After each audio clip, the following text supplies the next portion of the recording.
I'm tuned in. Feel the flow, it's about to go. Defensive dynamo, breaking down the show. Yo, we analyze the back line, tight in every zone. Talking 4-4-2, man. No one's left alone. From the press to the block, ain't nobody slipping. Full backs hold it down while the midfield's clicking. And the man is on new. We dissect the heat, no weak links, just tactical elite. We the kings of the podcast grind. When it's time for defense, we ahead of the line. Ain't no podcast fine, I check the play-by-play. From Milan to Madrid, we own the defensive game. We the best for the tactics, yeah, you gotta know. Defensive dynamo, that's the way it go. Breaking down plays, we control the show. Defense wins games and we're letting it flow. Talking high press, low block, never out of phase. Tactics on lock, got you stuck in a maze. You think you're running game, but we ran every move. Dynamo's a name, yeah, we analyze grooves. From clean sheets to counters, we don't miss a thing. Got your strikers frustrated, clip their wings. Every pod we drop is a tactical masterclass. You can't compete, just sit back and pass. The numbers don't lie, XG can't hide. We break it all down, make the stats come alive. You talk offense, cool, but defense is king. In the world of tactics, we're wearing the ring. We the best for the tactics, yeah, you gotta know. Defensive dynamo, that's the way it go. Breaking down plays, we control the show. Defense wins games and we're letting it flow. Yeah, you gotta know. Defensive dynamo, yo. Defensive dynamo, that's the way it go.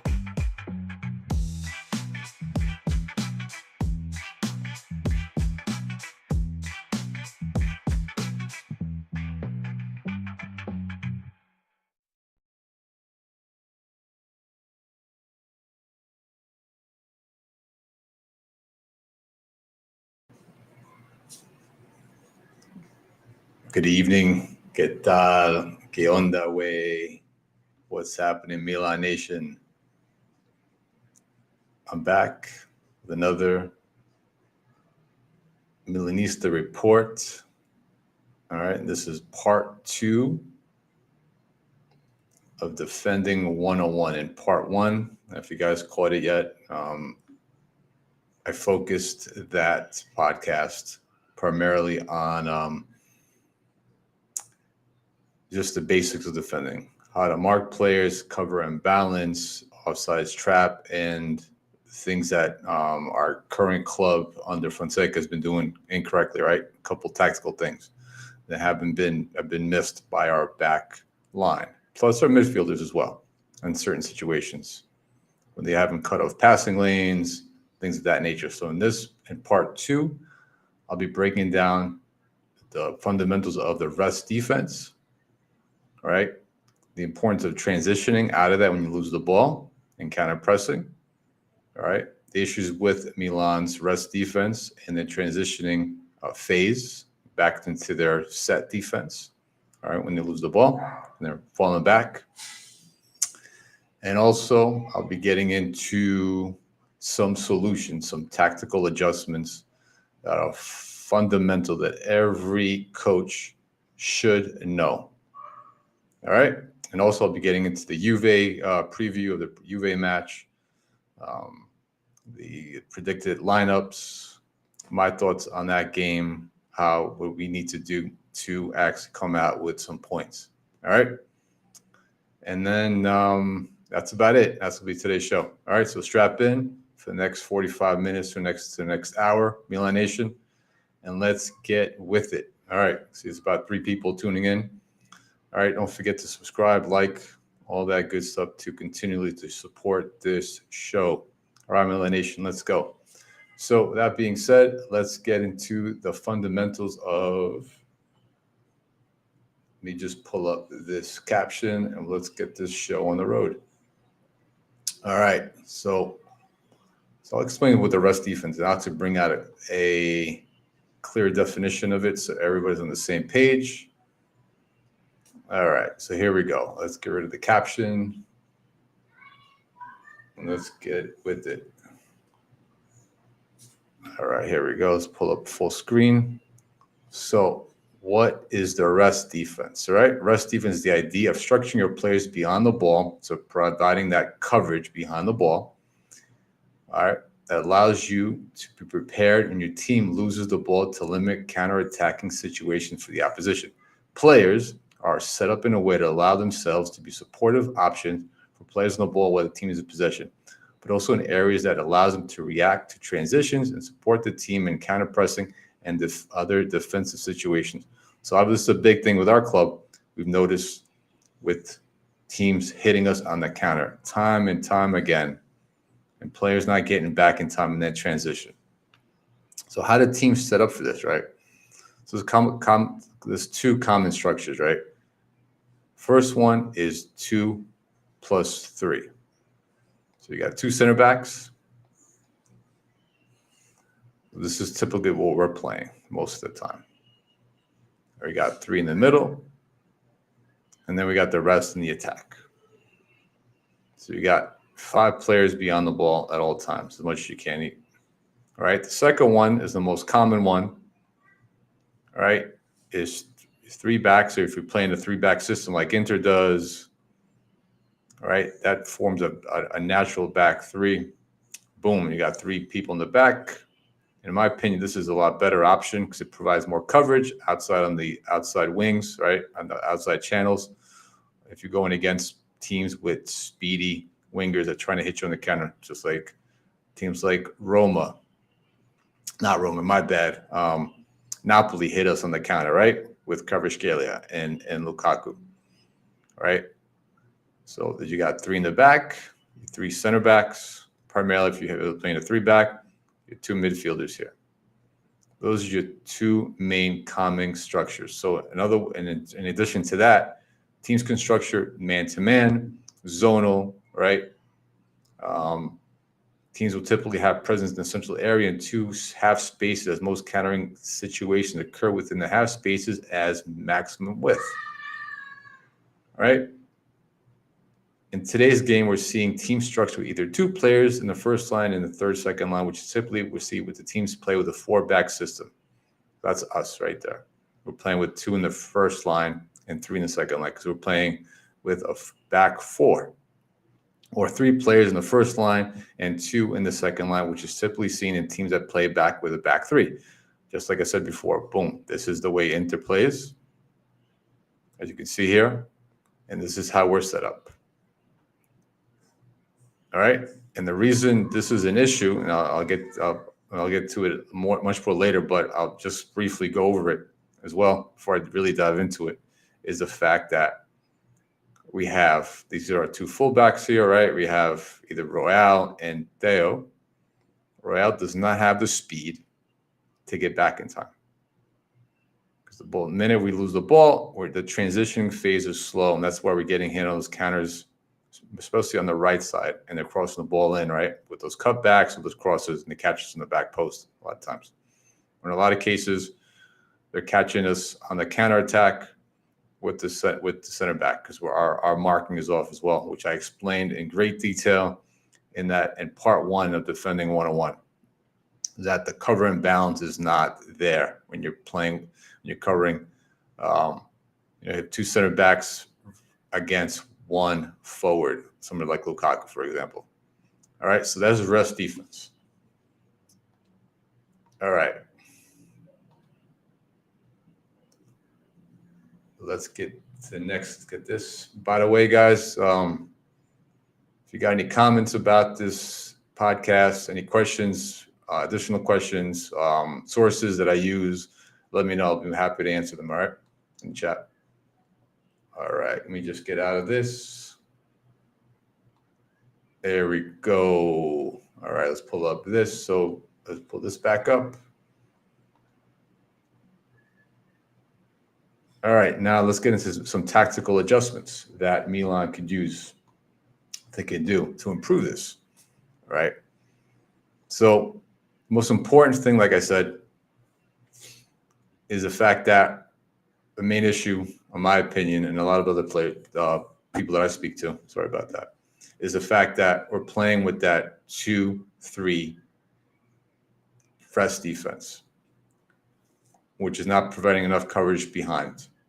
It's giving them too much time, too much space for teams to hit us on the counters, on the wide channels. And another reason why this doesn't work too, besides the formation as well, we should play with a back three, just like Inter does. We can do it if we wanted to. We can have Emerson sit back, doesn't have to attack. He doesn't offer anything on the offensive side of the field. We've seen that time and time again. When he's has the ball and he's going up down the line and you have Pulisic overlapping him, he's not doing anything. All right. By the time he loses the ball, if he gets a bad pass or something, we lose possession of the ball, he doesn't get back in time to cover that wide channel. All right. So going to a 3-back system on the rest defense, not still playing with a back 4 if we wanted to do that, but a back 3, keep Emerson in the back, is one tactical adjustment that Fonseca can do to provide more stability, more cover and balance behind the ball. All right. The other thing that a lot of people have noticed as well, including myself, it was the transitioning phase. The minute we lose the ball, we're not transitioning back into defense. We're not getting back our shape. Players are not getting back and covering their spaces, their assigned spaces. And we're not counter-pressing effectively to get the ball back. All right, so all ball recovery stats are extremely low compared to the leaders in Serie A. All right, we're about 100 or 90 ball recoveries off the leaders in Serie A, which is not a good stat when you're trying to get the ball back in good, dangerous positions up the field to quickly score goals or get attempts on goals. All right. In regards to that, in addition to that, right, fullbacks shouldn't push up too high simultaneously. That's a big one. Like I just said, the fact that Fonseca, time and time again, is having both fullbacks. You have Theo, which is great. He offers a lot on the attacking side of the field.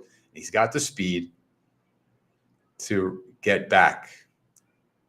Royale doesn't. So that's the first tactical adjustment. Another tactical adjustment that Fonseca could do is not have both fullbacks push up at the same time. All right? Because if you in this case, if Emerson is sitting back, right, you have somebody like Fofana could drop back as well and cover and beat that kind of shield in front of the two center backs, right, and in front of Emerson as well, which he does sometimes, but not consistently enough. Fofana, all right, sometimes there's occasion he drops back between the two center backs, but not enough times for me. All right, another tactical adjustment that Fonseca could do is protective triangles.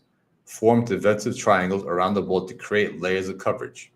All right. One example is the nearest midfielder, center back, and ball near fullback form a triangle to react to transitions. So just like we do triangles on the offensive side of the field, right, to create that space, to create options between 3 players, like they do in rondos and training sessions, and they bring that over onto the field on game day. Is creating triangles, something that Cruyff was obsessed with in the Hungarians back in the day, all right? That they brought that to South American football, the Hungarians. You can also do that on the defensive side, is form triangles. Have the proper space between your players to create that coverage around the ball. Another thing you do is staggering position. Players should be staggered vertically and horizontally. Right? Brought that up in the part 1 of Defending 101. Right? Vertical and horizontal to fill gaps upon losing possession, which we don't do enough. All right? I've seen it once or twice where Fofana has staggered behind Tijani, but not enough. Another one, immediate counter pressing, but this also takes players to transition back into their place, which we don't do. All right. So if we're not transitioning back to defense into our set defense, your counter pressing is going to be ineffective. And also every single player, not 8 players, not 7 players, all 10 players on the field need to do their job on counter press. Cut off passing lanes, right? Pick up their man if they're playing man marking, be it their assigned zonal marking spot, right, on the field, to limit the teams from pushing the ball and cutting through, right, the channels, cutting through your lines. Instead, when you counter pressing, if you're not getting the ball back, at least you're forcing them to go back to the keeper and they're restarting their offense again. All right? That's what you want. Those are your two options. Either try to get the ball back or force them to go back. All right? Another tactical adjustment, triggering pressing zones. Looking for those triggering pressing identifications. Where part of the pitches can you be aggressive to attack? Usually in the final third or the wide areas. Looking for bad touches, first touches, bad passes, things of that nature. All right? Also, hunting in packs. Like as I said, all 10 players need to hunt. You can't have 5, 6 players just pressing and working as a unit. You need every single player on the field. All right. Let's get into some other ones. Specific tactical adjustments. Deeper defensive midfielder, which Fofana has done sometimes, but not enough. Sitting much back, sitting a lot deeper to provide that cover and balance behind the ball. All right. Another one, keep at least one fullback deeper when the other pushes up, which we don't do enough. All right. Also, rotate the responsibility of pressing based on the ball position, reducing gaps during transition. That's part of the gener pressing system. All right. Which we see Klopp's team was really good at that, right? You see it with other teams as well. Really good at counter pressing, especially now with Slot with his Liverpool team. They're not as aggressive as Klopp. They're a little more pragmatic with that, but it's still highly effective. You saw that against the Champions League game against when we played us at San Siro. All right, so this is your tactical adjustments that you can make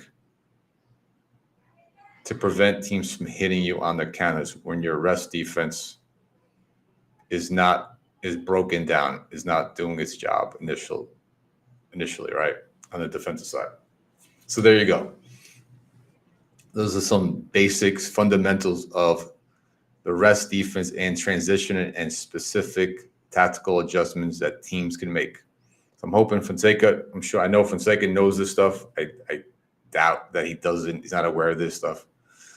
There's no way he could have gotten his pro license without knowing this and being a pro coach for so long, especially his assistant as coach. All right. His assistant coach should have this knowledge as well. But is Fonseca implementing that? We haven't seen that yet.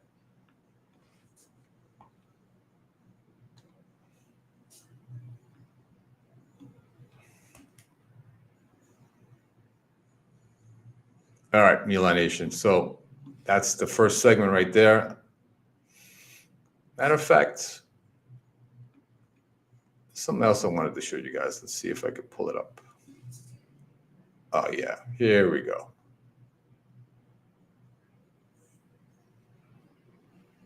Where's the other one? There we go. So give you a better idea, right? This is what we're playing right here.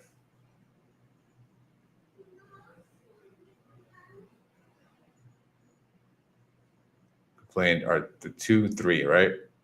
Our 2 center backs, either Chow, Gabi, or whoever combination you want. 3 here. But the fact that we got our 2 fullbacks pushed up way too high, this is where their teams are hitting us on these wider channels every single time. All right? Even especially if teams are sitting back, something like Napoli was sitting back and eating up the pressure against us. Purposely, right? That was the way Conte had set up that game tactically. And it worked wonders for them, right? We saw how effective that was against us. So this is a good visual of way Milan is being set up currently on their rest defense.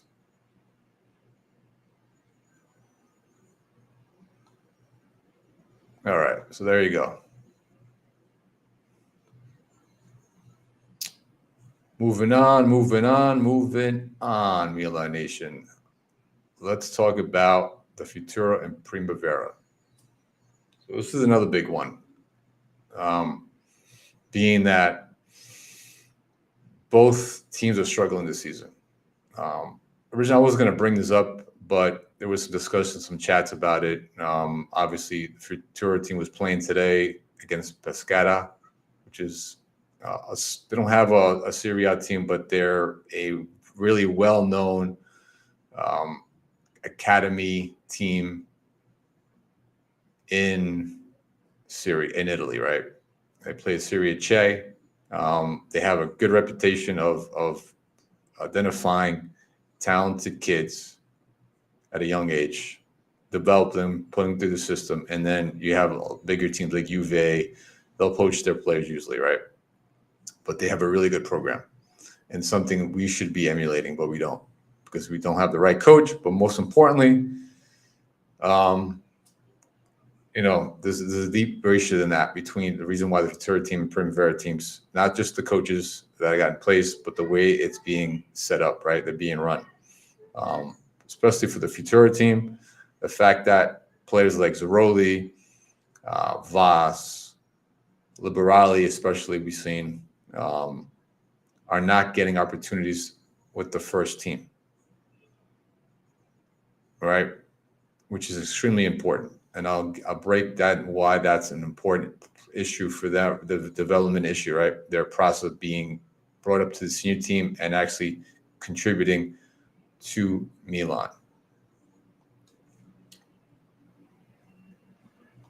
All right, hold on. Let me pull something up, guys, and let's get this going. Where is it?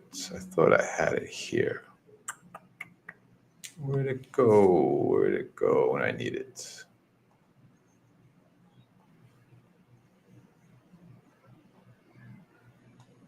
Oh, there we go. Okay. Bam. So I was doing some research on the importance of developing your players through Serie C and the Primavera, right? Why it's vital for these two programs to be successful, not just winning, but having an identity, being competitive. I could care less about. It's not the point about them winning trophies, being promoted, especially in Serie C, but for long-term success for the Serie A club, because it allows clubs to cultivate homegrown talent, just like I said a minute ago, sustain a competitive level, manage their budget, which is extremely important to this current management. All right, instead of going out and purchasing players that may or may not work out and you're paying 20 million, you have an opportunity to bring these kids up that you're supposed to be developing at the right pace, getting them prepared to play senior football, right? And also, in addition, if you're talking about money, also you're saving a ton of cash, right? And also Italian football has a strong tradition of nurturing young players, right?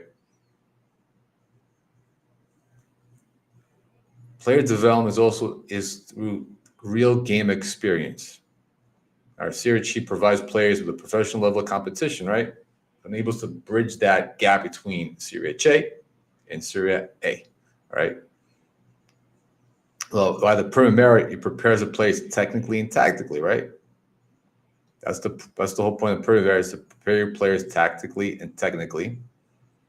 Serie C introduces those players to the next level to be more physical and intense, gives them that exposure of senior level football.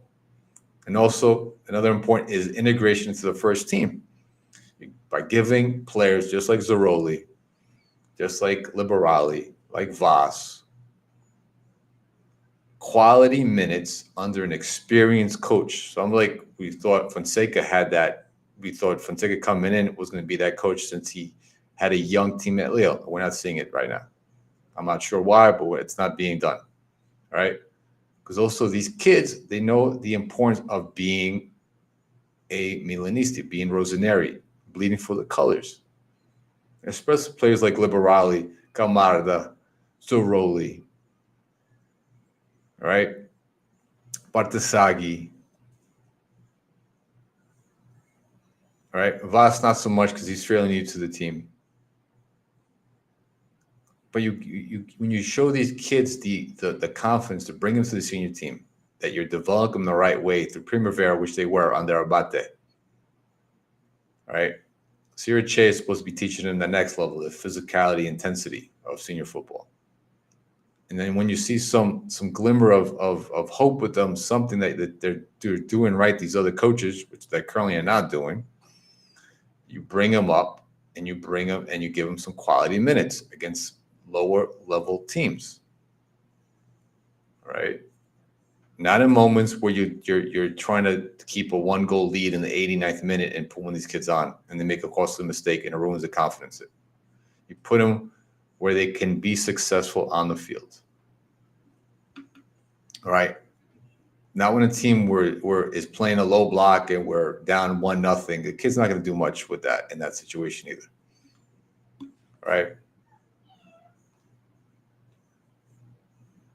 And there's some coaches, right? Some quotes that I picked up with the importance of developing players and bringing them through the system the right way.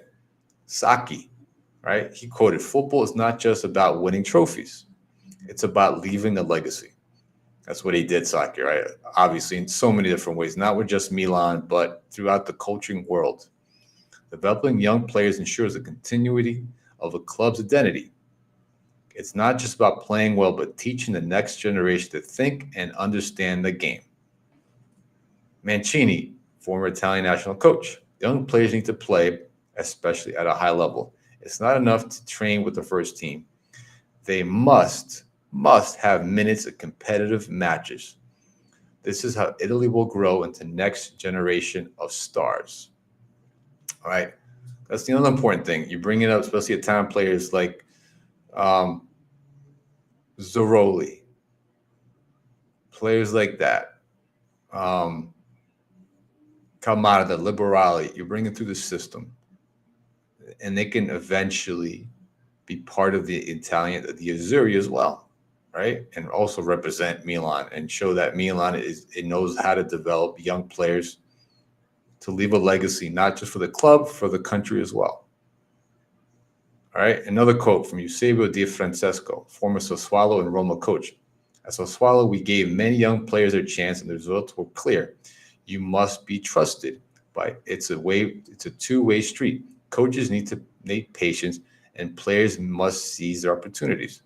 But some of the players are not getting opportunities, obviously, right? Kamada, sometimes he's gotten a couple opportunities, but the rest of the players I just mentioned are not getting a lick, right? And finally, Cesar Prandelli, former Fiorentina and Italian coach. You cannot ignore the importance of the Primavera and lower divisions, especially Serie C, right, that we're talking about. It's where players learn the values of hard work, discipline, and teamwork. Giving them a pathway to the first team is crucial for their growth. Because if you're not giving them a pathway, what's going to happen? You get the same situation as Simic. The kid was given opportunities under Pioli, showed he was worth it, much better than he was shown, much more promise than even Pavlic was during his short time here at Milan. Went through the system, showed patient composure and when he was playing. And then what happens? He was forgotten about. And then obviously the kid, he knows he's ready to play senior football, especially physically and mentally, especially those two things. Did it on a big stage in Milan. Figured, hey, I'm ready to start. Was never given the opportunity to promised by Fonseca, by this new coaching staff. So what does the kid do? He has to leave. And I guaranteed, if we don't do this for other players, give them opportunities, Liberali, Zaroli, those type of players, we will lose them as well. And it's okay to lose one or two and make a profit, but we never make a profit for Simic. And that's another goal. If you're not going to keep these kids, at least sell them for profit, which we're not even doing. Most importantly, on the tactical side, right, and their development, they need to play. Because then future kids that come through the system, I got to see what's going on with, especially on this current management and coaching team staff. Why would they want to play for our academy? Why would they want to sign with Milan if other teams in Italy are giving them a chance? So there you go.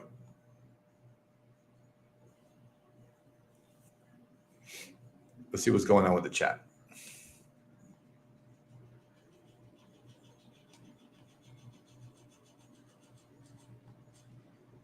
What's up, Carmelo? Doing well. Doing all right. Not too bad. Not too bad.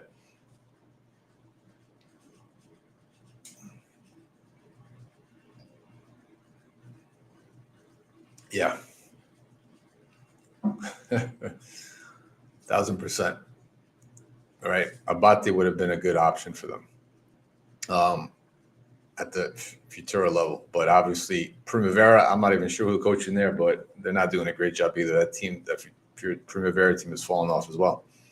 The whole system, all three projects that we got going on have been extremely disappointing this season.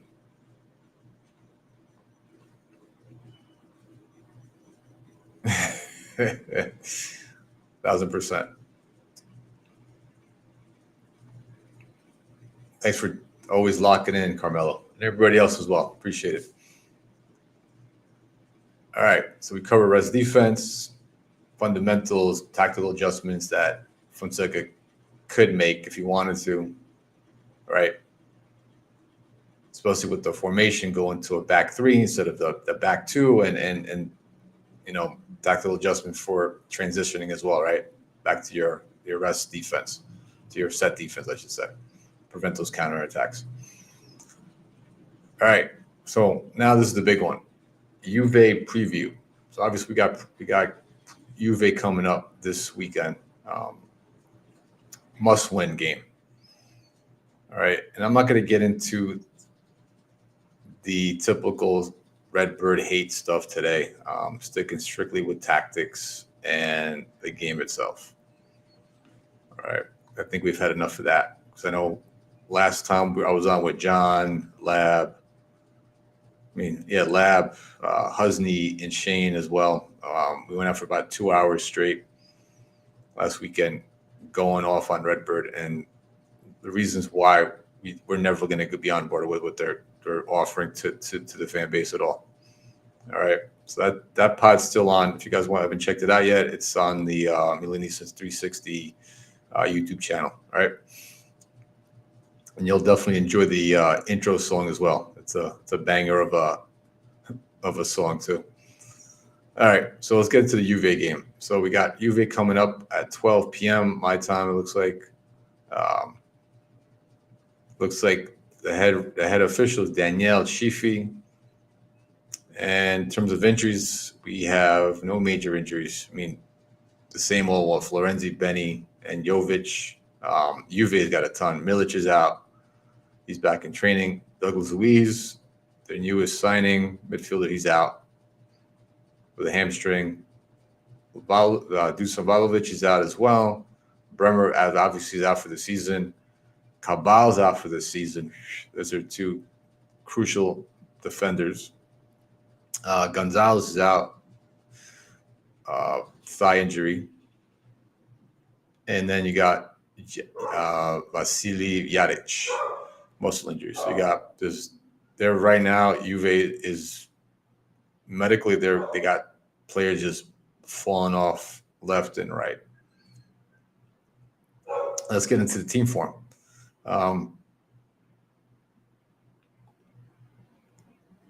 They haven't lost a game. Obviously, they won the last game against Torino 2-0. We tied Cagliari 3-3. Obviously, disappointing match.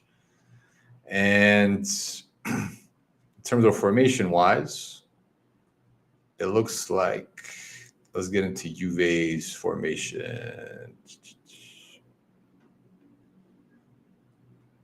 Where is it? I just had it. There we go. Okay, there we go. Torino. Where's Juve? Okay, there it is. So I haven't seen their predicted lineup, but I'm going off for their last game with Torino. They went with Perin in goal. They went 4 in the back. Nicolo Savono, Gatti, Kalulu, Cambiaso, Locatelli, Thuram in that double pivot.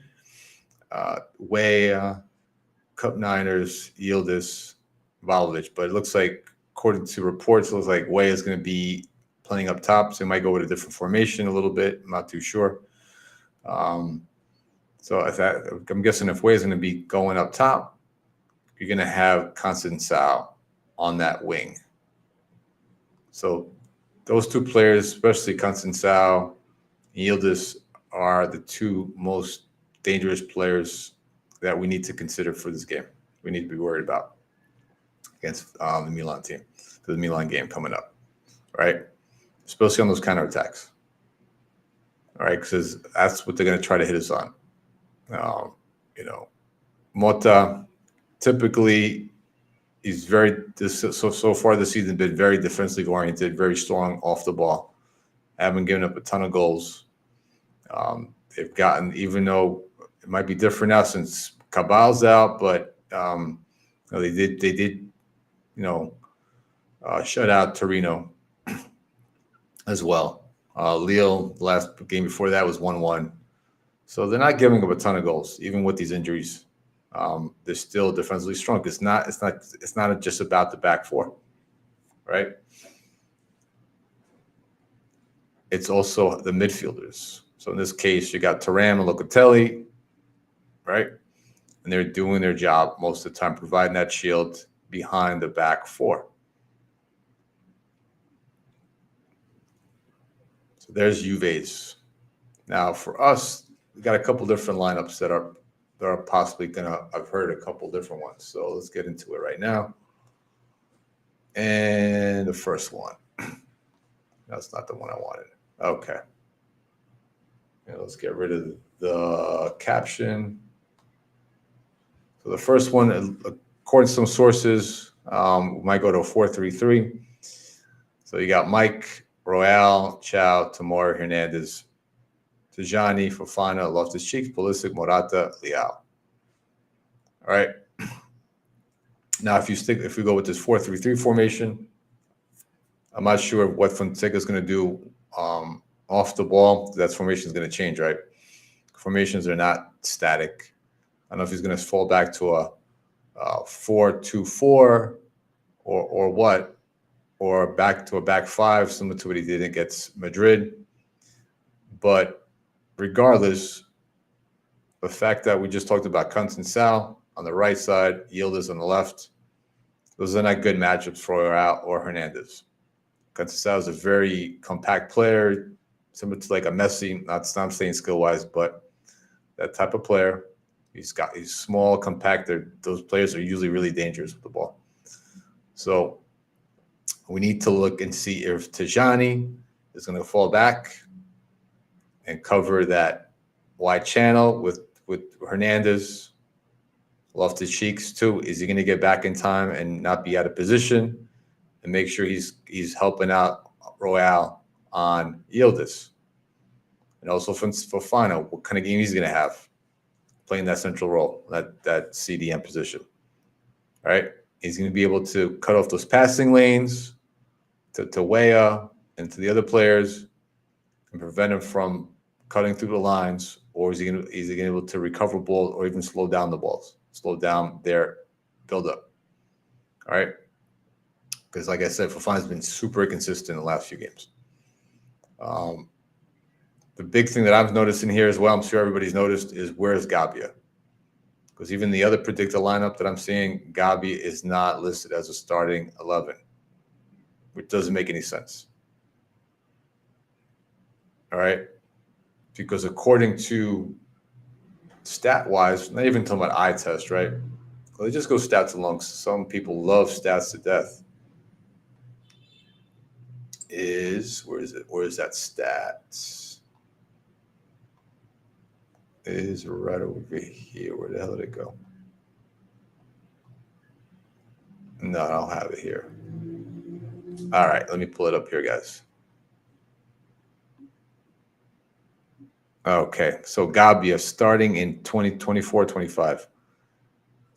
Milan without Gabbia. Points per game, 2.25. Goals conceded.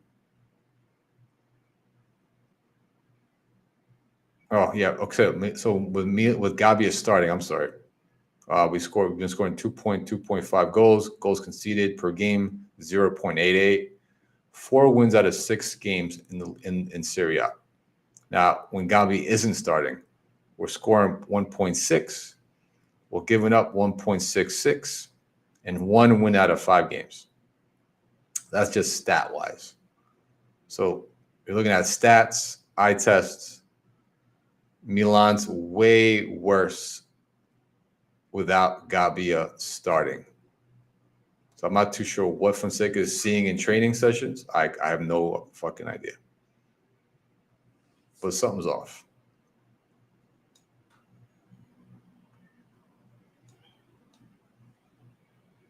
Because they're seeing another lineup, and Loftus-Cheek has no business playing here as well. It seems like he's fallen in love with Chow and Cheek so far, Fonseca, early on in the season. All right. Because you got, like I said, we saw Chow, I brought it up in the last segment too, last pod, defending 101 part 1. Chow has issues positioning. That cover and balance that I've talked about last pod.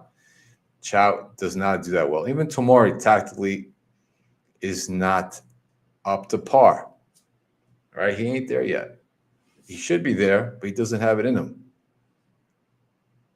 Because Tomori, he depends on his speed, so he'll be out of position because he thinks he can catch up to every player. Sometimes you can, sometimes you won't. It depends. But you need to be at the right spot. You need to be positionally aware where you are on the field to provide that cover and balance for your teammates. Right? You know how to set up behind the forward, right? Where to be positioned, how to play the offsides trap.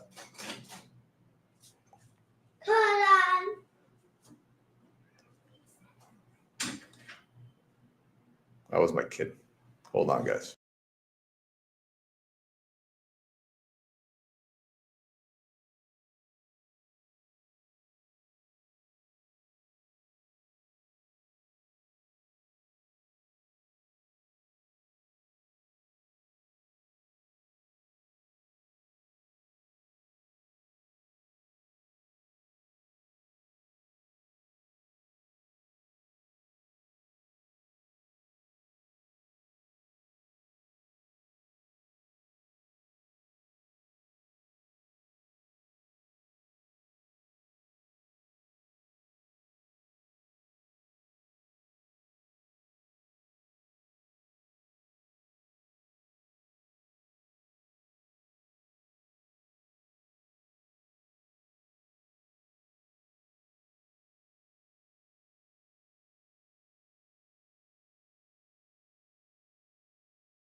devil armor. You thought you could come to Milano and disrespect the badge? Nah, it's for Jerry Marquette and the rest of you suits. We empty and clips, no love for the seller. Empty and clip, leave no shell on the floor. This is San Siro, you ain't welcome no more. Redbird came with greed, but we here with pride. Run you out of Milano, you can't hide. Empty the clip, this is fans on a mission. The soul of the club ain't for corporate ambition.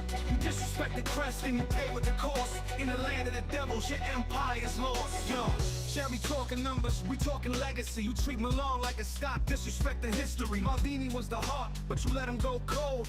Now the fans calling, the streets too bold. We bleed red and black, this ain't for the weak. You chasing profit, we chasing technique. Moncada move sloppy, the fans see the lies. You ain't building a dynasty, just your piece of pie. You came to Milano, but you don't understand. This ain't just a club, it's the blood of the land. The ultras don't fold, we fight for the weak. With clips unloaded, put your suits to the test, yeah. Empty the clip, leave no shell on the floor. This is San Siro, you ain't welcome no more. Redbird came with greed, but we here with pride. Run you out of Milano, you can't hide. Empty the clip, this is fans on a mission. The soul of the club ain't for corporate ambition. You disrespect the crest and you pay with the cost. In the land of the devils, your empire's lost. It's hard to love the badge when they tarnish the name. Cardinal's a clown, playing money ball games. You cut Maldini loose, left the fans in despair. Now you dodging the streets like you scared of the glare. San Siro's a fortress built on history and pride. You ain't respecting the roots, you just taking a ride. From Barisi to Sheva, legends paved the way. Now the devil's on the hunt and you gonna pay. Mom cared and you saw, scouting dreams that don't land. We need warriors, killers who die for the brand. Empty and clips, no mercy, this city don't forgive. You came for the soul, but you won't leave with it. Yeah, empty the clip, leave no shell on the floor. This is San Siro, you ain't welcome no more. Redbird came with greed, but we here with pride. Run you out of Milano, you can't hide. Empty the clip, this is fans on a mission. The soul of the club ain't for corporate ambition. You disrespect the crest and you pay with the cost. In the land of the devils, your empire's lost. Yeah, the streets of Milano don't play. You ain't walking out clean, you running away. We hold the badge higher than your spreadsheets can measure. This ain't just football, it's blood and treasure. Jerry, you hear that? That's the sound of the fans coming for what's ours. You don't belong here. Moncada, Redbird, all of you. All of you.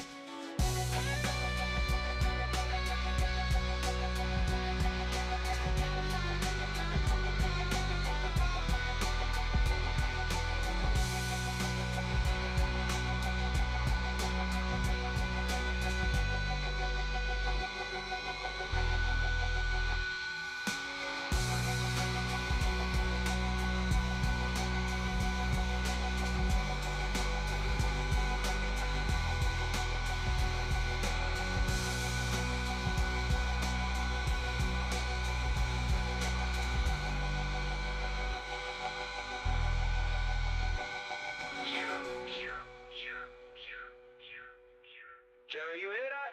That's the sound of the fans coming for what's ours. You don't belong here. Moncada, Redbird, all of you.